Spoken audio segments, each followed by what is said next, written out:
Good morning, Phuket, Thailand. Yes, good morning. Ang ganda-ganda ng paligid.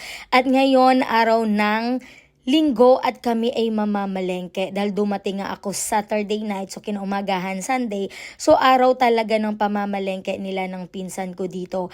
Actually pala, yung pinsan ko dito ay mga teacher sila dito na-assign sa Phuket, Thailand.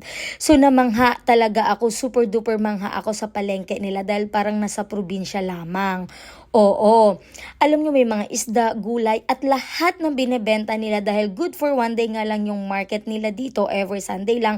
So, lahat na binebenta nila fresh na fresh. So, yung bibili namin ay good for 1 week na para na isahang pamili na lamang dahil every Sunday nga lamang ang kanilang market dito.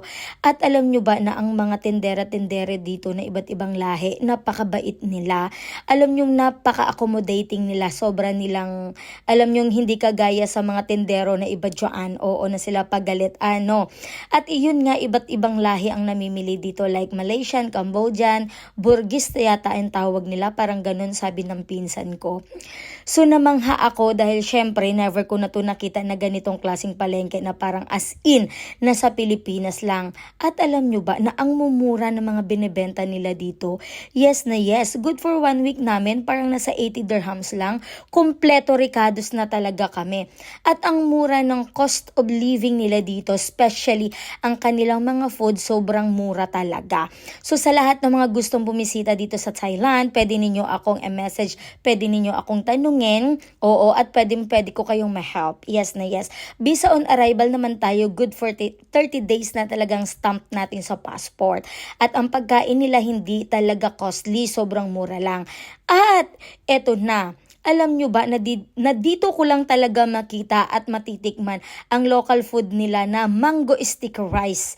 Oo, gusto ko talaga matikman nito at ang lahat ng mga kakanin nila sobrang mura at sobrang masasarap talaga. So sa lahat ng mga gustong matikman ang local food nila na mango sticky rice at ang lahat ng mga kakanin nila sobrang sarap at mura, mag-message kayo sa akin at pwede ko kayong tulungan at bigyan ng tips paano pumunta dito sa Thailand. Yes, Bangkok man yan or Phuket. Ngayon, namangha talaga ako dahil ang sasarap ng pagkain nila.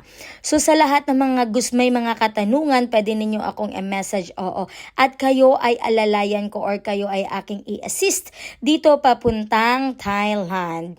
Ngayon, sobrang sarap ang kinakain ko at marami pa akong ipapakita sa inyo na place at lugar dito, lalong-lalo ang kanilang mga local food dahil walang tapon talaga at sobrang mura.